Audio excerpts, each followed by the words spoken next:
Yine Xudo kalasa 450 kilometre geldik. Su çıkış arefesinde. Suam çıkadı Xudo kalasa yine Şellibay var. Atabek daha hep geldi yine. Kimde kim Xudo kalasa nelçeler ikide olmasa hiç topraktan faydalanırız da. Şimdi Xudo kalasa nelçelerimiz zor olup gider diye niyettemen. Xudayım zor olup gitki. İnşallah babo gitki Şellibay ben. İnşallah bir Acaba hesabından geldi oradan. Gerekiyorsa yine iyi veremiz. Geçiriz. Ama yok toprakta. İlk abatmasa oldu biz. Zor olsa.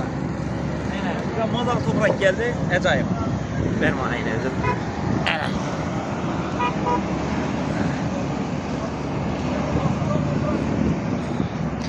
Yani toprak gerekiyorsa yine aytatsak geri veremiz.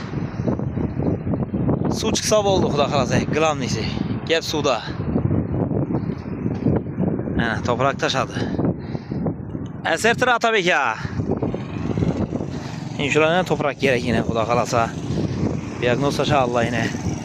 Suyun arefesine çıkaracak gibi attın en sonu. 450 kilometre. Numara deyin.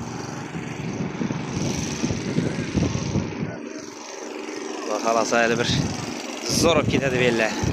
Acayip koladı yine. Türk dedi. Türk dedi.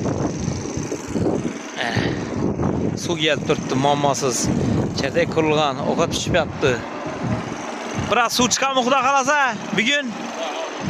Su çıkardı dedi.